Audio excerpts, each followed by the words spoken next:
አላልኩም። ኢየሱስ አምላክ ለመሆኑ እስቲ ማስረጃ ይኖራል ባይብል ላይ አንድ ጥቅስ። እኔ ግን ሰው መሆኑን ባይብል ላይ መረጃ አለኝ። እሱ አምላክ መሆኑ እሱ አምላክ ባይሆን እኮ ሞትን ድል አድርጎ ባልተነሳ አምላክ መሆኑን ጸጋን ተሞልቶ በእኛ አደረ ይላል። ይኸው ነገርኩ እኮ እግዚአብሔር እሱ አምላክ መሆኑን መጀመሪያ ቃል ነበረ። እስቲ አንብቡልኝ ማለት ቃልም በእግዚአብሔር ዘንድ ነበረ፣ ቃል ራሱ እግዚአብሔር ነበረ። እውነትና ጸጋን ተሞልቶ በእኛ ውስጥ አደረ ነው በልጁ። እሺ ይሄን አንብቡልኝ አንዴ ማዘርዬ፣ እቺን አንብቡልኝ። ኤፌሶን ምዕራፍ 1 ቁጥር 3 ላይ እስቲ አንብቧት። እቺ ኤፌሶን ምዕራፍ 1 ቁጥር 3 ምዕራፍ 1 በክርስቶስ በሰማያዊ ስፍራ በመንፈሳዊ ሁሉ በረከት የባረከን የጌታችን የኢየሱስ ክርስቶስ አምላክና አባት ይባረካል። የማን አምላክ? አባትና አምላክ ለሱ አባትም ነው አምላክም ነው። ሰው ስለሆነ በማርያም በኩል ከሰው ስለተወለደ በጣም ጥሩ። ስለዚህ አምላክ አለው ኢየሱስ አምላክ አለው ማለት ነው ኢየሱስ። አዎ ለሱ ጥሩ። ስለዚህ እርሶም ያመልኩት የኢየሱስን አምላክ ነው ኢየሱስ እርሶም ያመልኩት የኢየሱስን አምላክ ነው ወይስ ኢየሱስን ነው ማዘርዬ? ሁለቱንም አመልከዋለሁ። አንድ ነው እሱ። እሺ ኢየሱስ በሰውነቱ ፍጡር ነው ወይስ ፈጣሪ ነው? በሰውነቱ ሰው በመሆኑ ሰው ፍጡር ነው፣ ግን በመንፈስ ስለተፈጠረ ደግሞ ፈጣሪም ነው። ቆይ አንዴ እሱ ላይ እንመጣለን፣ ችግር የለውም ማዘርዬ። ሉቃስ ወንጌል ምዕራፍ 1 ቁጥር 30 ላይ መልአኩም እንዲህ አላት፣ ማርያም ሆይ በእግዚአብሔር ፊት ጸጋን አግኝተሻልና አትፍሪ፣ እነሆም ትጸንሻለሽ፣ ወንድ ልጅም ትወልጃለሽ አለ። ይህን ወንድ ልጅ ያመልኩታል ማዘር?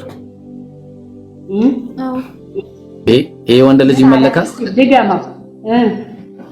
አዎ። እነሆም ትጸንሻለሽ፣ ወንድ ልጅም ትወልጃለሽ፣ ስሙንም ኢየሱስ ትይዋለሽ አለ። ይሄ ወንድ ልጅ ይመለካል? ቀጥሎስ ምን አለው? ቅንጽል ሐሳቦች ደግ አይደለም። እሺ እንደርሳለን ማዘር። እሱም እንደውም እኔን የሚያገዝ ነው፣ እሱም ታላቅ ይሆናል፣ የልዑል ልጅም ይባላል፣ ጌታ አምላክም የአባቱን የዳዊትን ዙፋን ይሰጠዋል አለ። ሌላ ጌታ አምላክ አለ ለኢየሱስ ዙፋን የሚሰጠው። ግን አሁን ጥያቄ ይሄ ወንድ ልጅ ይመለካል ማዘርዬ?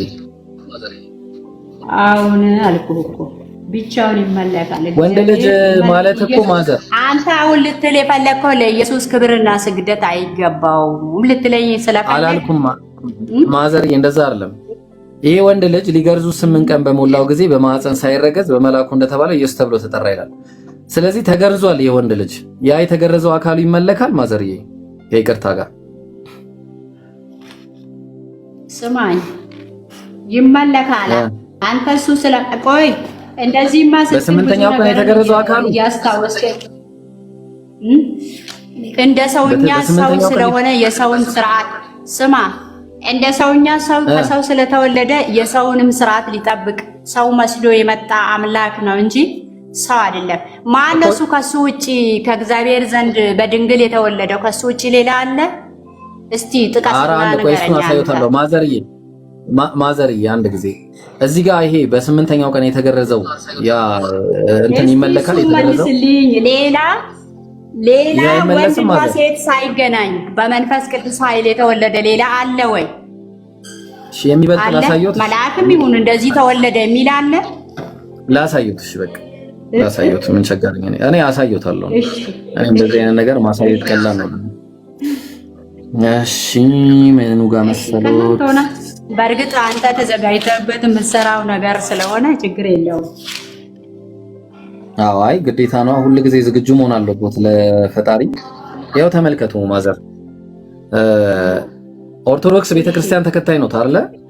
የኦርቶዶክስ ናቸው አይደለሁ? እሺ በቃ ከኦርቶዶክስ ካልሆነ እሺ በቃ ያው ከፕሮቴስታንት ላሳያችሁ። ኦሪት ዘፍጥረት ምዕራፍ 30 ቁጥር ከ37 ይጀምራል። ያዕቆብም ልብ ለውዝ ኤርሞን ከሚባሉ እንጨቶች እርጥብ በትርን ወስዶ በበትሮቹ ውስጥ ያለውን ነጭ እንዲታይ ነጭ ሽምልምሌ አድርጎ ሰጣቸው። ማን ነው ላጣቸው አለ።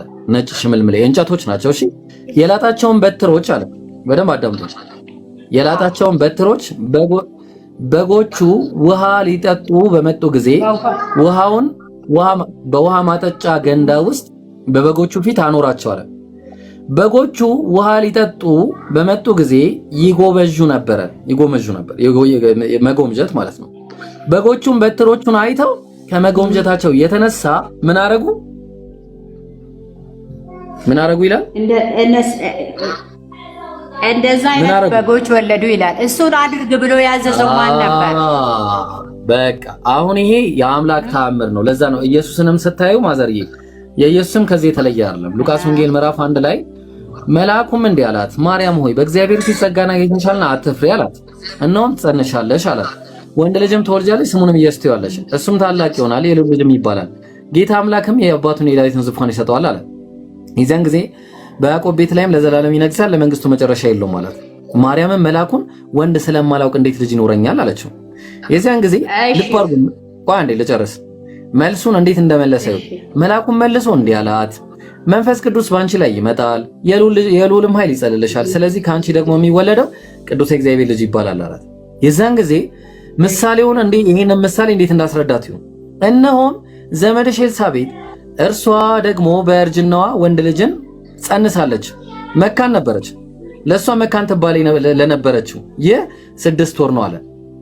ስለዚህ መካን ለነበረች ሴት አምላክ ልጅ መስጠትን ከቻለ ታዲያ ለእግዚአብሔር የሚሳነው ምን ነገር አለ አላት። ምንም የለም ለእግዚአብሔር የሚሳነው። ስለዚህ እንደ ቃል ይሆንልኝ አለች። ስለዚህ በአጭሩ ምንድነው እግዚአብሔር የሚሳነው የለም ነው። እግዚአብሔር ያለ ወንድ ከሴት ማስገኘት ይችላል ነው በአጭሩ። በቃ እሺ። ስለዚህ ይችላል ደግሞ በቃ ልክ ሽምልምሌዎቹ እንደተገኙት ለኤልሳቤጥም ልጅ እንደሰጣት ኢየሱስንም ያለ ወንድ ከሴት ብቻ ሰጥቷታል። ልክ እንደ ሔዋን አሁን ያለ ወንድ ንክኪ ያለ ሴት ንክኪ ከወንድ ብቻ ነው የተፈጠረችው። ተግባባን? ስለዚህ አሁን ምን እናደርጋለን መሰረት ማዘርዬ? ሔዋን ከወንድ ብቻ እና ሴት ነበረች እንደ ሔዋን ስትፈጠር አይደለም። ናት ግን እግዚአብሔር ለራሱ እንደሰራት እሷን ኢየሱስን እንዲሁ እንደማዘርዬ ነው እንጂ አሁን የፈለገው ይሁንና በእግዚአብሔር ታምርም ቢወለድ እኮ የእግዚአብሔር ልጅ ይባላል የሚለውን ተናግሯል መልአኩ። ይሄንን አንብበዋል አይደል? የእግዚአብሔር ልጅ ማለት ግን እግዚአብሔር ማለት አይደለም ማዘርዬ። አሁን የጠየቅኩት በጣም ቀላል ጥያቄ ነው። ያ ወንድ ልጅ የእግዚአብሔር ልጅ ይባላል ካለ እሱን እንዴት እንክደዋለን ታዲያ? በተአምርም ይበል በምንም ይበል ግን የእግዚአብሔር ልጅ ይባላል ካለ የእግዚአብሔር ልጅ ነው። ምን መሰሉት ማዘር፣ የእግዚአብሔር ልጅ እሱ ብቻ አይደለም የተባለው። እሺ እና በጣም ብዙ የእግዚአብሔር ልጆች አሉ። ይሄን ያውቃሉ? ላሳየውት። እኔ በራሱ የእግዚአብሔር ልጅ ነኝ፣ እሱን አውቃለሁ። በቃ ስለዚህ ኢየሱስም ተመሳሳይ ነው። ምንም አዲስ ነገር የለውም። ሁሉም ሞቶ የቀረ ነው እንጂ ሞቶ የተነሳ አይደለም። እግዚአብሔር አስነስቶት ነው። ኢየሱስን እግዚአብሔር አስነሳው ነው መጽሐፉ። ልክ ነው፣ አስነሳው። ስለዚህ ኢየሱስ ሳይሆን ግማሹን እያመንክ ግማሹን እየካድክ እያስካድከኝ እኮ ነው አሁን አንተ ያለኸው። እግዚአብሔር ሲያስነሳው መጽሐፉ ነው የሚያስክዶት እኮ ማዘርዬ። አሁን እኮ ፍጡር እንዴት ይመለካል? እግዚአብሔር አስነሳው ካመንን ሁሉንም ነው እንጂ እግዚአብሔር አስነሳው። ልክ ነው፣ እግዚአብሔር ባስነሳው ይላል ሐዋርያ ጳውሎስ ብዙ ቦታ ሲናገር። ግን ማለት ነው ያስነሳው ምን እንዲሰራ ነበር?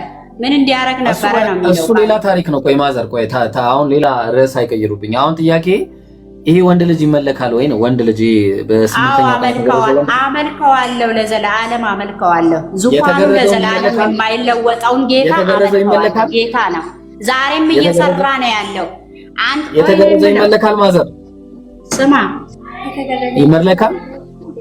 ይመለካል አልኩህ እኮ። የተገረዘ ሁሉ አይደለም እሱ ከሁሉም የተለየ ሁሉንም የፈጠረ እኮ እሱ ነው እንጂ እሱ የተገረዘው ይመለካል። ማዘር የተገረዘው አካል ይመለካል። ስርዓት ይገረዝ፣ ችግር የለውም። ቢገረዝም እኮ አመነዘረ አይልም እኮ አይደለም። የተገረዘው አካል ይመለካል።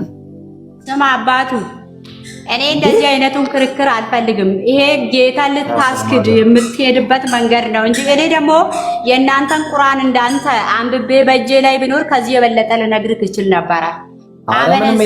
እኛ ፍጡር አናመልክም ማዘርዬ፣ እኛ ፍጡር አናመልክም።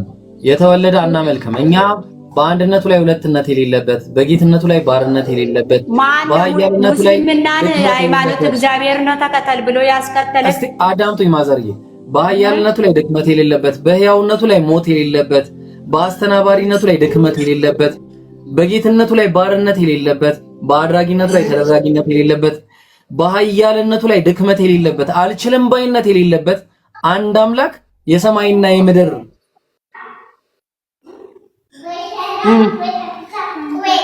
ጌታ ነው እኛ የምናመልከው። ተግባባን? የማይሞት የማይበሰብስ ተግባባን? እኛ እንደዚህ ነው እኛ